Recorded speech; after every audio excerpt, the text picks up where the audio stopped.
ہم نے فرمایا کہ اگر کوئی انسان یہ محاسبہ نفس نہیں کرتا وہ ہم میں سے نہیں ہے۔ محاسبہ نفس یعنی اپنے نفس کا حساب و کتاب کرنا۔ ہر انسان اپنے بارے میں خود کو بہتر جانتا ہے۔ اعوذ باللہ من الشیطان الرجیم، بسم اللہ الرحمن الرحیم، الحمدللہ رب العالمین، الصلاۃ والسلام علی محمد وآلہ الطیبین الطاہرین۔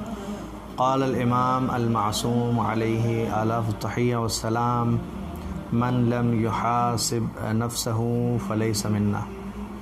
امام معصوم علیہ السلام نے فرمایا، جو انسان اپنے نفس کا محاسبہ نہیں کرتا وہ ہم میں سے نہیں ہے۔ محاسبہ نفس یعنی اپنے نفس کا حساب و کتاب کرنا۔ محاسبہ نفس یعنی اپنے آپ کو چیک کرنا۔ دیکھیے، انسان اپنی زندگی میں وہ چاہیں ایک چھوٹا سا پریوار چلا رہا ہو، یا کوئی کمپنی چلا رہا ہو، یا کسی ملک کو چلا رہا ہو، حساب و کتاب کرنا اس کی ذمہ داریوں میں ایک اہم ذمہ داری اور اس کی زندگی کا ایک اہم حصہ ہے کہ جس پر اس کو متوجہ رہنا چاہیے کہ مجھے حساب و کتاب کرنا ہے۔ دنیا کا کوئی بھی تاجر، کوئی بھی کام کرنے والا انسان حساب و کتاب کے بغیر آگے نہیں بڑھ سکتا۔ اسے پتہ ہی نہیں چلے گا کہ وہ کتنے خسارے میں جا رہا ہے، کتنا اسے لاس ہو رہا ہے، کتنا اسے بینیفٹ ہو رہا ہے، کتنا اسے فائدہ ہو رہا ہے۔ یہ باتیں کہ ہم نقصان میں جا رہے ہیں یا ہم فائدے میں جا رہے ہیں کیسے پتہ چلیں گی؟ جب ہم حساب و کتاب کریں گے۔ ایک تاجر، ایک دکاندار بیٹھ کے شام میں اپنا حساب کتاب کرتا ہے کہ میں نے کتنا پیسہ آج کمایا، کتنا مجھے فائدہ ہوا، کتنی مجھے اصل قیمت تھی میرے مال کی وہ آئی، اور کتنا مجھے اوپر سے اس کے اندر منافع ہوا، کتنا بینیفٹ ہوا۔ یہ بات اسے کب پتہ چلے گی؟ جب وہ پیسے کی کاؤنٹنگ کرے گا، اس کو گنے گا، حساب و کتاب کرے گا۔ تو جس طرح یہ عام دکاندار اور عام تاجر اپنی تجارت کا حساب کرتا ہے، بالکل ویسے ہی ہمیں اپنے جسم کا، اپنی باڈی کا، اپنے نفس کا حساب کرنا ہے۔ اسی کو محاسبہ نفس کہتے ہیں۔ یہ محاسبہ نفس اسلام کی نظر میں اتنی ضروری چیز ہے کہ امام نے فرمایا کہ اگر کوئی انسان یہ محاسبہ نفس نہیں کرتا تو وہ ہم میں سے نہیں ہے، یعنی ہمارا اس سے کوئی تعلق نہیں ہے۔ کیا وجہ ہے کہ امام اتنی شدت کے ساتھ اس جملے کو ارشاد فرما رہے ہیں کہ وہ ہم میں سے نہیں ہے؟ یعنی اس کا مطلب یہ ہے کہ محاسبہ نفس کوئی اہم چیز ہے۔ اور دوستوں، اہم چیز اس پہلو سے ہے کہ جب تک آپ محاسبہ نفس نہیں کریں گے، آپ کو آپ کی گزشتہ زندگی کے بارے میں احساس نہیں ہوگا۔ مثال کے طور پر، آپ نے ایک دن گزارا، 2 دن گزارے، ان 2 دن میں یا اس ایک دن میں آپ نے کتنے قدم اللہ کی اطاعت میں گزارے، کتنے قدم آپ جو ہے ایسے چلے، ایسے بڑھائے آپ نے قدم کہ جو اللہ کی معصیت میں تھے، یہ آپ کو نہیں پتہ۔ لیکن جب آپ بیٹھ کے ایک لمحہ غور کریں گے، حساب و کتاب کریں گے، سوچیں گے، دھیان دیں گے اپنے اوپر، سوچیں گے کہ بھئی میں نے اپنی زندگی میں جو کام کر رہا تھا، کتنے ایسے کام کیے جو اللہ کی اطاعت میں کیے ہیں، کتنے ایسے کام کیے جو بندوں کے کام آیا ہوں، کتنے ایسے کام کیے جو دوسروں کے نفع کے لیے کیے ہیں، اور کتنے ایسے کام کیے جس نے جو ہے وہ مجھے نقصان پہنچایا ہو، یا میں نے کسی کو نقصان پہنچایا ہو، یا میں اللہ کی معصیت میں جو ہے وہ گیا ہوں۔ یہ جب آپ سوچیں گے تو آپ خود اپنی طرف متوجہ ہو جائیں گے۔ دیکھیے، قرآن کی آیت ہے، الانسان علی نفسہ بصیرہ ولو القی معاذیرہ۔ دوسروں کے سامنے اگرچہ یہ معذرتیں پیش کرے کہ بھئی میں جو ہوں وہ بہت اچھا انسان ہوں، میں تو ایسا ہوں، میں تو ویسا ہوں، لیکن انسان علی نفسہ بصیر ہے۔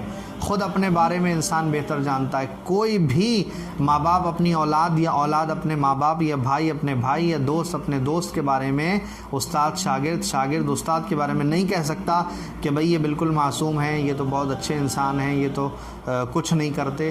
لیکن ہم اپنی تنہائی میں اپنے خدا کے سامنے، جہاں ہمارا رب اور ہم ہوتے ہیں، کوئی تیسرا نہیں ہوتا، وہاں ہم کیسے ہیں، وہاں ہم کیسی زندگی گزار رہے ہیں، کیا سوچتے ہیں، کیا کرتے ہیں، یہ کوئی نہیں جانتا سوائے آپ کے اور آپ کے خدا کے۔ تو محاسبہ نفس کرنے کے لیے جب آپ بیٹھیں گے تو چونکہ وہ باتیں جو صرف آپ جانتے ہیں اور آپ کا خدا جانتا ہے، وہ آپ کو کوئی دوسرا تو بتائے گا نہیں۔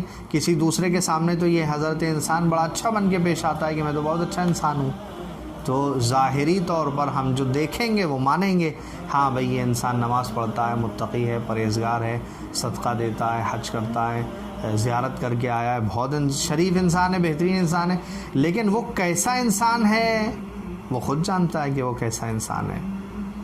یعنی کسی انسان کے بارے میں یہ فیصلہ کرنا، یہ بتانا کہ وہ کیسا ہے بہت مشکل ہے۔ ہر انسان اپنے بارے میں خود کو بہتر جانتا ہے، اور بہتر جاننے کے لیے ہی، بہتر بنانے کے لیے ہی یہ طریقہ جو ہمیں معصوم نے بتایا محاسبہ نفس کا، یہ بہترین طریقہ ہے کہ جس میں ہم اپنے نفس کا حساب و کتاب کرتے رہیں۔ جیسے ایک تاجر حساب کرتا ہے اور اسے پتہ چلتا ہے نقصان ہو گیا تو وہ اپنے تجارت کے طریقوں کو بدلنے کی، طریقے اور روش کو بدلنے کی کوشش کرتا ہے کہ بھئی میں نے مال فلاں جگہ سے لیا تھا تو مجھے بینیفٹ نہیں ہوا، اب میں دوسری جگہ سے مال اٹھاؤں گا، یا کچھ طریقہ دوسرا اپناؤں گا جس سے مجھے میری تجارت میں، میری اس دکان میں نقصان نہیں ہونا چاہیے بلکہ مجھے منافع ہونا چاہیے۔ تو جیسے حساب کے بعد اسے پتہ چلتا ہے، ایسے ہی ہمیں بھی پتہ چلتا ہے۔ جب اپنے بارے میں غور کرتے ہیں تو ہم سمجھتے ہیں ارے ہم سے وہ گناہ ہو گیا، ہمیں وہاں نہیں جانا چاہیے تھا، وہاں نہ جاتے تو شاید ہم سے یہ گناہ نہ ہوتا، وہاں نہ جاتے تو شاید ہمیں یہ باتیں نہ سننا پڑتی۔ جب آپ سوچتے ہیں اور غور کرتے ہیں اپنے بارے میں تو آپ متوجہ ہو جاتے ہیں کہ آپ کو یہ کام نہیں کرنا چاہیے تھا۔ لیکن وہ انسان جو اپنے بارے میں غور ہی نہیں کرتا، بس اپنی زندگی کو آگے بڑھا رہا ہے، نہ کوئی مقصد ہے، نہ کوئی حساب و کتاب ہے، تو اسے کبھی پتہ نہیں چلتا کہ وہ اچھا انسان ہے یا برا انسان ہے، اچھائی کی طرف جا رہا ہے، برائی کی طرف جا رہا ہے، بالکل پتہ نہیں چلے گا۔ آپ محاسبہ نفس کریں گے، حساب و کتاب اپنے نفس کا کریں گے، تبھی آپ متوجہ ہو پائیں گے، تبھی آپ کو پتہ چلے گا کہ آپ کتنے قدم اچھائی کی طرف بڑھا رہے ہیں اور کتنے قدم برائی کی طرف بڑھا رہے ہیں۔ کیونکہ آپ متوجہ ہوں گے، حساب و کتاب کریں گے، تب آپ سمجھ پائیں گے کہ آپ کو کیا کرنا چاہیے اور آپ کیا کر رہے ہیں۔ یقیناً اس بات کی اہمیت بہت زیادہ ہوگی، تبھی مولا نے ارشاد فرمایا کہ جو محاسبہ نفس نہیں کرتا وہ ہم میں سے نہیں ہے۔ اس کے بعد روایت میں یہ بھی ملتا ہے حاسبو قبل ان تحاسبو، اپنے نفس کا حساب و کتاب کرو، محاسبہ نفس کرو اس سے پہلے کہ تمہارے نفس کا حساب و کتاب کیا جائے۔ بڑا عظیم جملہ ہے روایت کا کہ اپنے نفس کا حساب کرو اس سے پہلے کہ تمہارا حساب کیا جائے، یعنی اس سے پہلے کہ وہ موقع، وہ منزل تمہارے اوپر آ جائے کہ تمہارا حساب و کتاب خدا کرنے لگے، اپنا حساب کرو تاکہ اپنے آپ کو ٹھیک کرو، اپنا حساب و کتاب کرو، اپنا محاسبہ نفس کرو تاکہ اپنے آپ کو تھوڑا ٹھیک کر سکو، دنیا ہی میں اپنی اصلاح کر سکو اور اپنے آپ کو تھوڑا سا بہتر بنا سکو۔ اور یقیناً خدا کی قسم جب تک ہم متوجہ نہیں ہوں گے اپنی طرف کہ ہم کیا کر رہے ہیں، ہم بالکل بھی اپنی روش، اپنے طریقے، اپنے طور، اپنے زندگی کو بدل نہیں سکتے۔ جب ہم متوجہ ہوں گے اپنی طرف کہ ہم کیا کر رہے ہیں اور اپنے ہر آنے والے کل کو گزشتہ کل سے بہتر بنانے کی کوشش نہیں کریں گے تو ہم بہتر نہیں ہوں گے۔ جیسے ہم 2018 میں تھے ویسے ہی ہم 2020 میں تھے، ویسے ہی 2021 میں ہیں، تو اس کا مطلب ہمارے اندر کوئی تبدیلی نہیں ہے، کوئی چینج نہیں ہے، یعنی ہم نے حساب و کتاب کیا ہی نہیں ہے، ہم نے محاسبہ نفس کیا ہی نہیں ہے۔ کمال زندگی یہ ہے کہ اگر 2018 میں آپ جیسے تھے 2021 میں آپ کہیں زیادہ باکمال ہو گئے ہوں، 2021 میں کہیں زیادہ اللہ سے اور نزدیک ہو گئے ہوں، کیونکہ جیسے جیسے سال بڑھتے ہیں انسان کی زندگی میں تجربہ بڑھتا ہے، انسان کی زندگی کا بڑھتا ہوا تجربہ اسے بہت ساری چیزوں کی طرف متوجہ کرتا ہے۔